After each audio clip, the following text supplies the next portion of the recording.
Hello everyone, study point RC channel पर आप सभी का स्वागत है। आज अपनी जो अगली क्लास है प्रमोशन चालीसा की, उसकी बात करते हैं। प्रमोशन चालीसा, ठीक है। आज के 10 क्वेश्चनों की बात करें उससे पहले आपका जो रिस्पॉन्स रहा पिछली क्लास में वो अच्छा रहा, लाइव बच्चे देख रहे थे। कोशिश यही करें कि लाइव देखें, ठीक है, जिससे हमारा भी कॉन्फिडेंस बढ़ता है और आपके लिए और अधिक कंटेंट लाने की हम लगातार कोशिश करते हैं, ठीक है। तो कुछ बच्चों के नाम हैं, मैं अभी अनाउंस करता हूं और कुछ के क्लास के लास्ट में बताएंगे कि कौन कौन है वो लाइव देख रहा था, किन्होंने प्रश्नों के उत्तर दिए। उसके बाद में 2 क्वेश्चन मैंने जो लास्ट में आपको बताए उनके 2 के उत्तर किसने दिए, ठीक है। तो कुछ बच्चे थे जैसे कुमार प्रजापत कोटेला, ये था युगई कुमार प्रजापत कोटेला, तरुण हंस जिसने दोनों प्रश्नों के उत्तर सही दिए, ठीक है।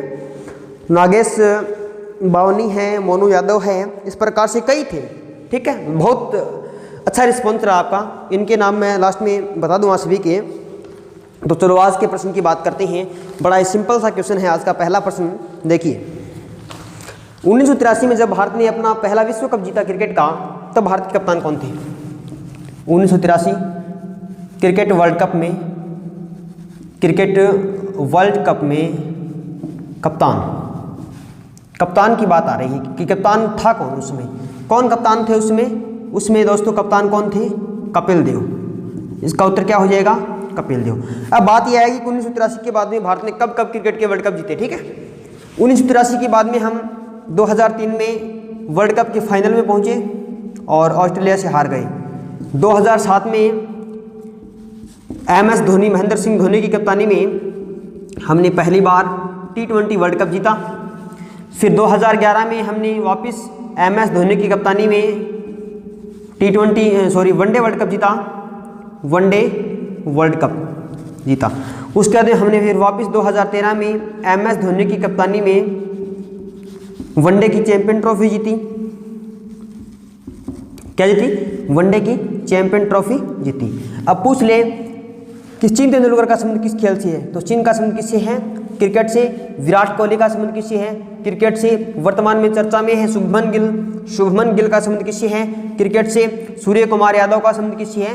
क्रिकेट से, ठीक है। और 2023 का वनडे क्रिकेट वर्ल्ड कप कहाँ होगा? 2023 का वनडे क्रिकेट वर्ल्ड कप कहाँ होगा? 2023 का वनडे क्रिकेट का वर्ल्ड कप है वो भारत में होगा। 2023 में अंडर 19 जो महिला क्रिकेट वर्ल्ड कप का खिताब किसने जीता है? भारत ने जीता है, इंग्लैंड को हरा करके, ठीक है। चलो दूसरे प्रश्न की बात करें। दूसरा प्रश्न है, लक्षद्वीप केंद्र शासित प्रदेश की राजधानी का नाम क्या है? अब देखिए, प्रश्न लक्षद्वीप का है और इसकी व्याख्या करेंगे हम काफ़ी विस्तार से, ठीक है। देखिए, लक्षद्वीप केंद्र शासित प्रदेश की राजधानी। लक्षद्वीप क्या है? लक्षद्वीप सबसे छोटा केंद्र शासित प्रदेश है, ठीक है। लक्षद्वीप की राजधानी, कैपिटल ऑफ लक्षद्वीप, ठीक है। इसकी राजधानी का नाम क्या है? कवरत्ती। क्या है? कवरत्ती इसकी राजधानी हो जाएगी। लक्षद्वीप के बारे में बात करें, लक्षद्वीप सबसे छोटा यूटी है। क्या है? सबसे छोटा केंद्र शासित प्रदेश कौन सा है? लक्षद्वीप है। भारत में कुल किन केंद्र शासित प्रदेश कितने हैं? भारत में कुल 8 केंद्र शासित प्रदेश हैं। बात करें अंडमान निकोबार की, अंडमान निकोबार, इसकी राजधानी का नाम क्या है? इसकी राजधानी का नाम आप कमेंट में कमेंट कीजिए। उसके बाद में बात करें, एक आता है चंडीगढ़।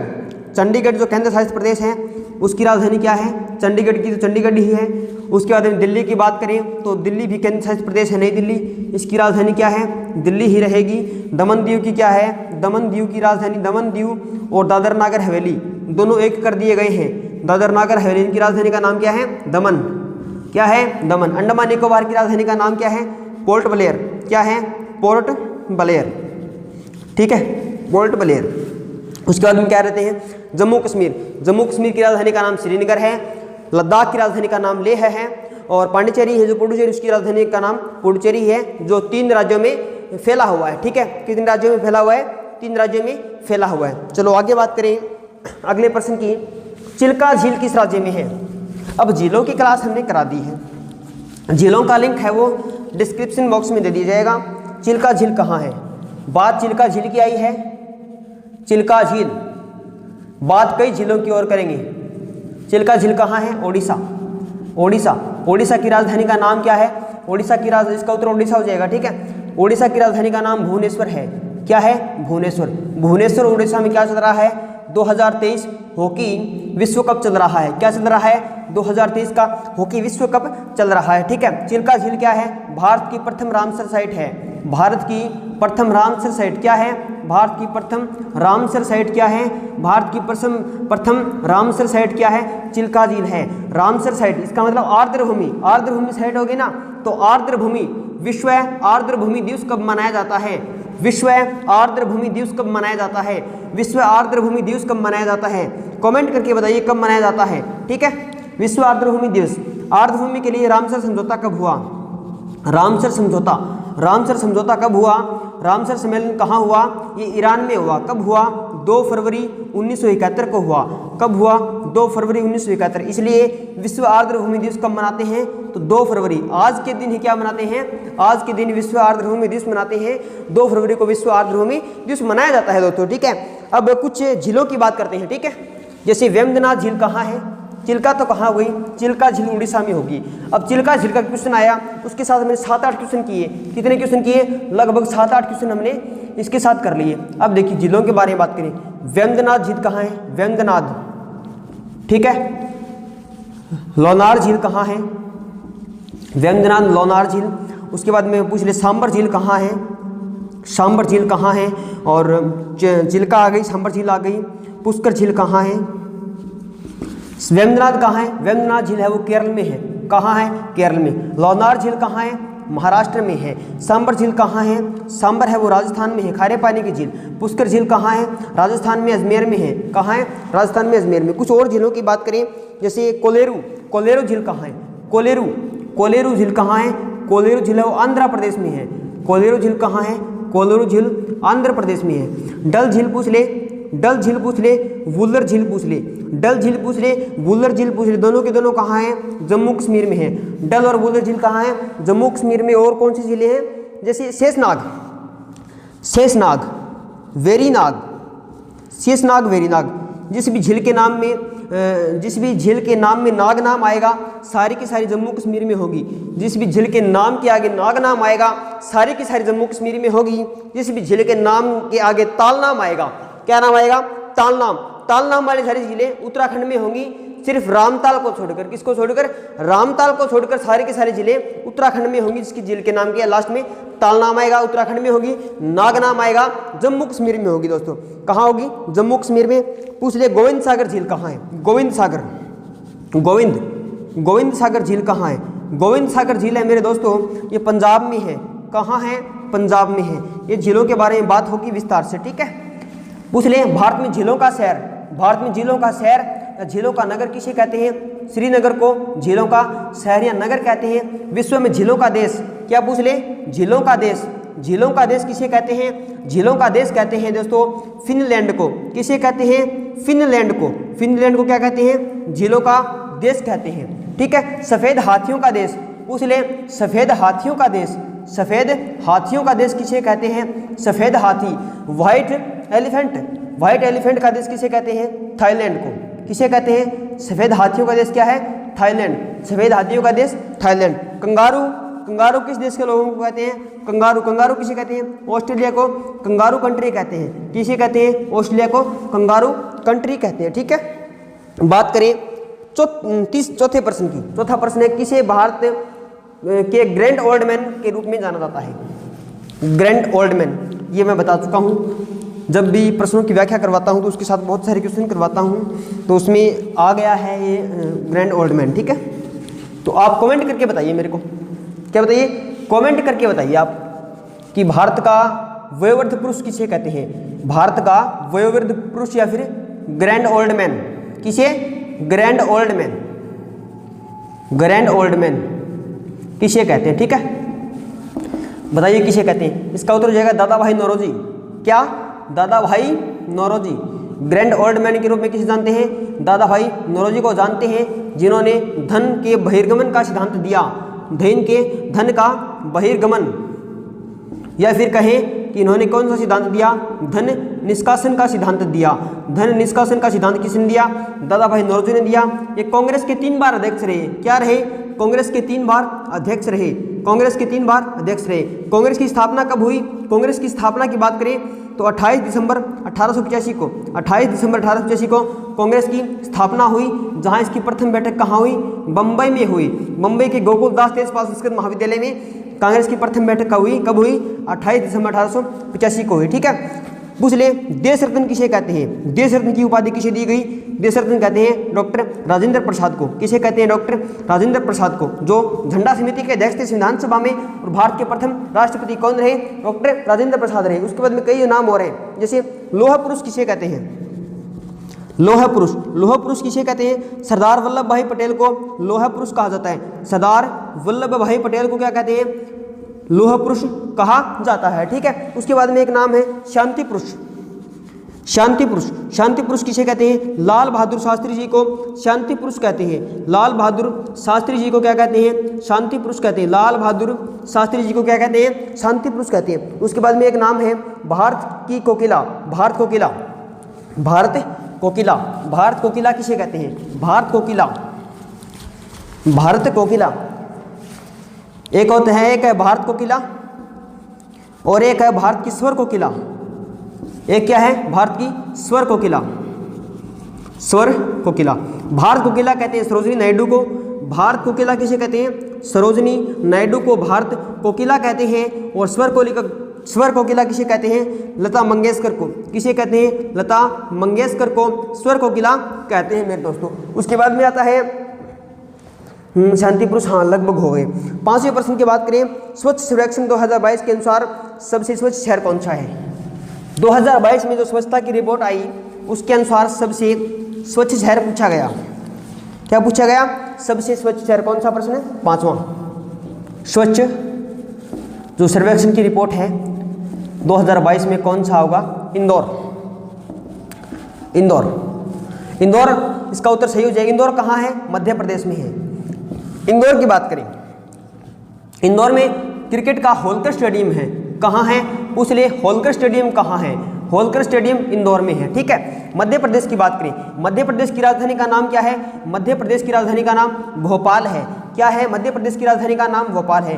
भारत में सर्वाधिक वन वाला राज्य कौन सा है, भारत में सर्वाधिक वन, भारत में सर्वाधिक वन जो क्षेत्रफल में कहाँ है, मध्य प्रदेश में। क्षेत्रफल में सर्वाधिक वन कहाँ है, भारत में सर्वाधिक वन क्षेत्रफल में कहाँ है, मध्य प्रदेश में है। ठीक है, आगे बात करें मध्य प्रदेश की, एमपी भोपाल ये आ गया।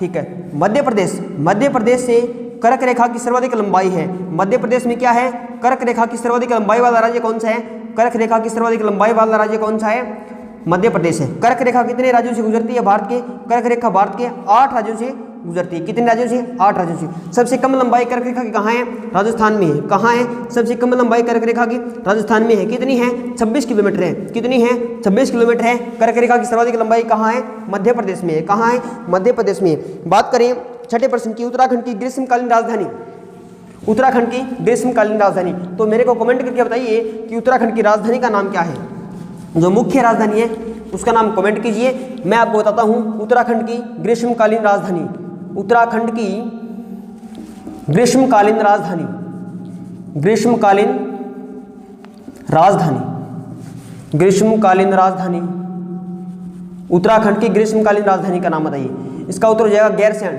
गैरसैंण क्या है, उत्तराखंड की ग्रीष्मकालीन राजधानी क्या है, गैरसैंण है। वैसे राजधानी क्या है उत्तराखंड की, देहरादून। कई बच्चों का आंसर है वो सही आया है, क्या है, देहरादून।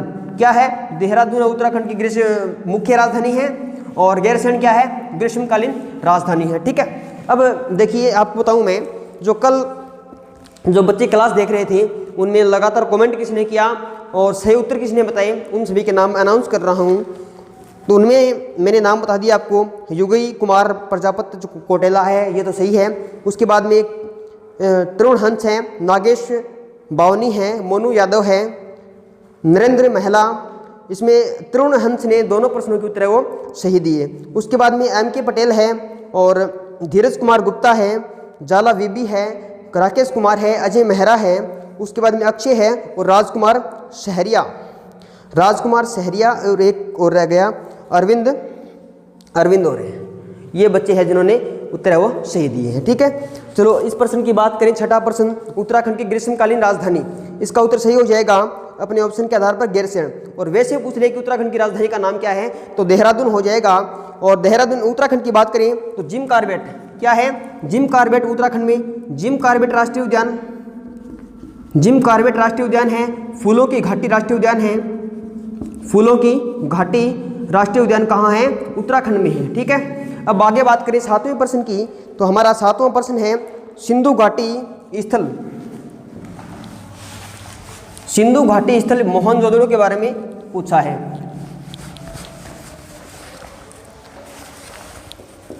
सिंधु घाटी स्थल मोहनजोदड़ो में पाई जाने वाली सबसे अधिक आधुनिक संरचना कौन सी है, जो सर्वाधिक पाई गई है, उसके बारे में पूछा गया है। इसमें 4 ऑप्शन दिए गए हैं, इसमें अन्नागार, स्नानागार ये ऑप्शन दिए गए।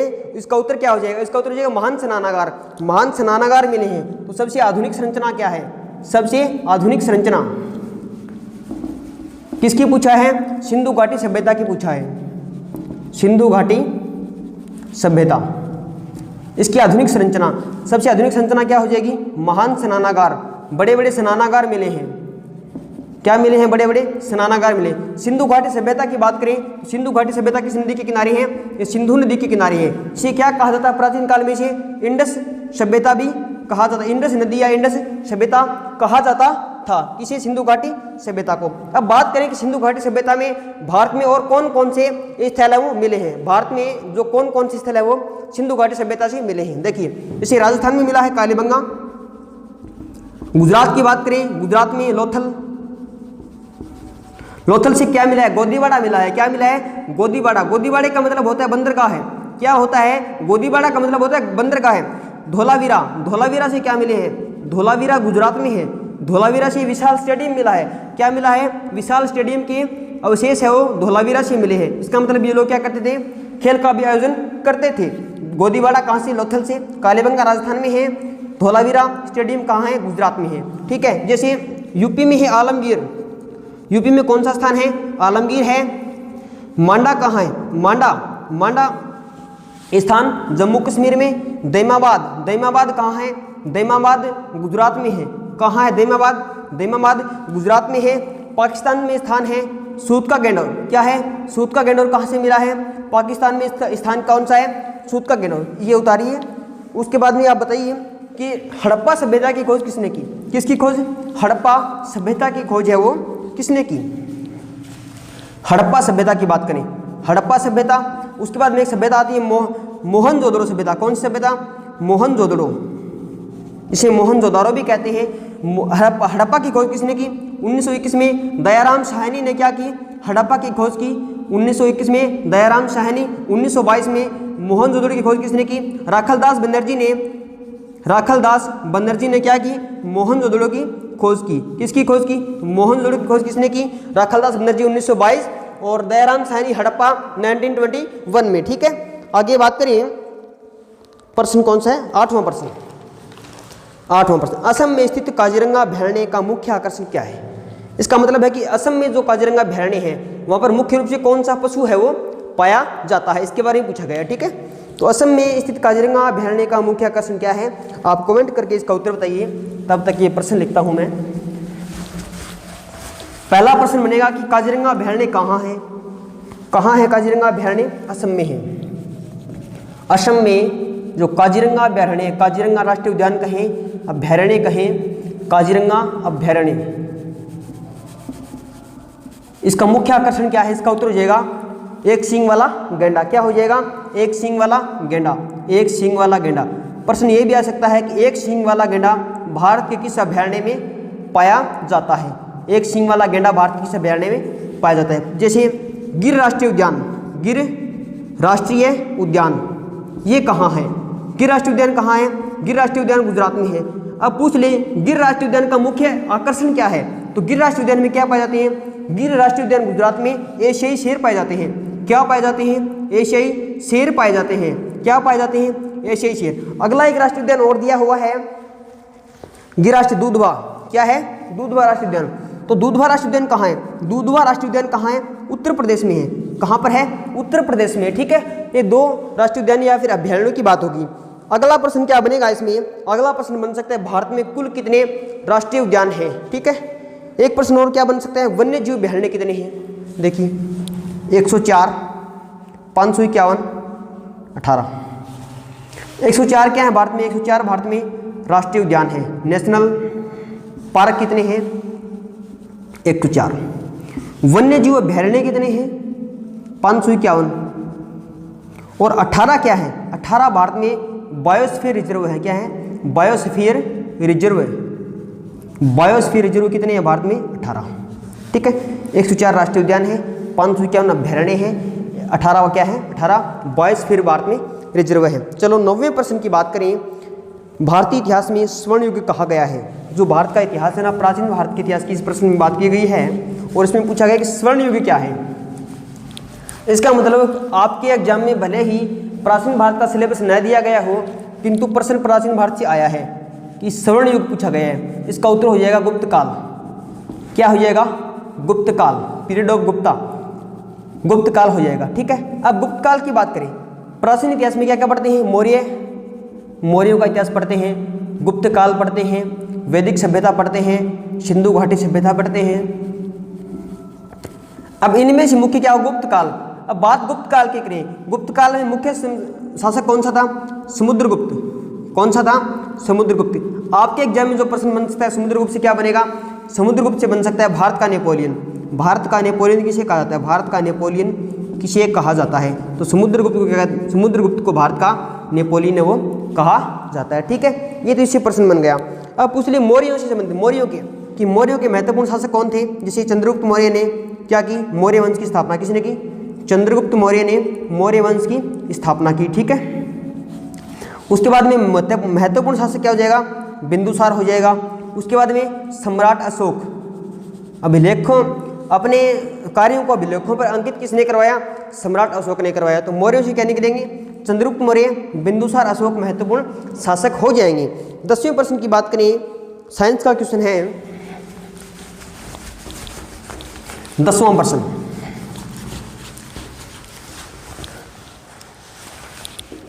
दसवां प्रश्न है, एक स्वस्थ मनुष्य में विटामिन डी त्वचा पर खालिस्तान दिया हुआ है, त्वचा पर की क्रिया द्वारा निर्मित होता है और रक्त प्रवाह में अवशोषित हो जाता है सूर्य की रोशनी।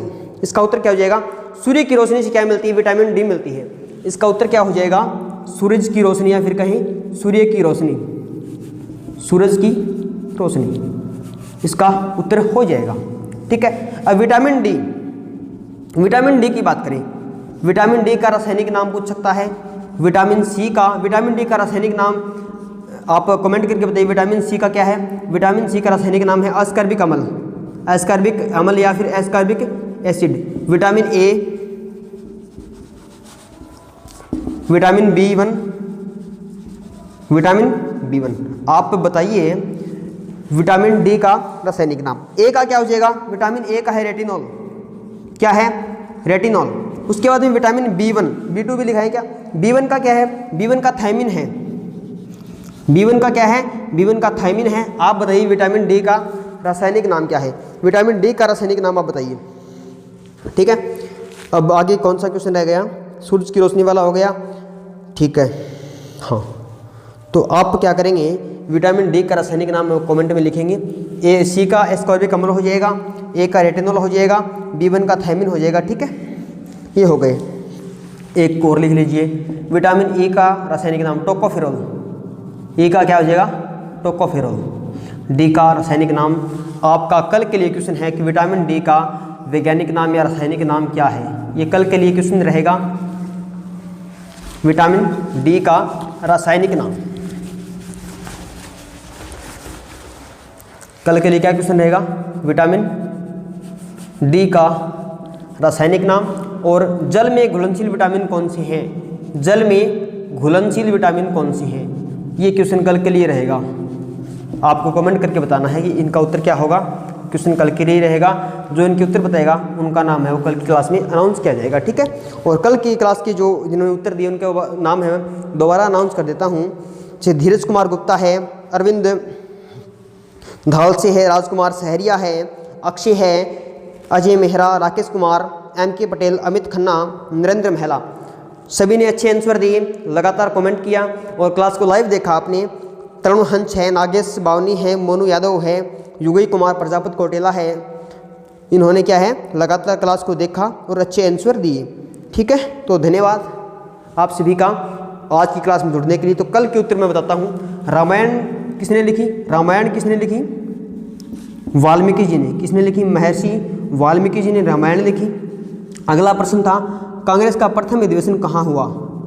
कांग्रेस का प्रथम अधिवेशन कहाँ हुआ? दोस्तों बम्बई में हुआ। कहाँ हुआ? बम्बई में हुआ 1885 में। कहाँ हुआ? बम्बई में 1885 में हुआ। गोकुलदास तेजपाल संस्कृत महाविद्यालय में हुआ। थैंक यू दोस्तों, आज के लिए इतना ही।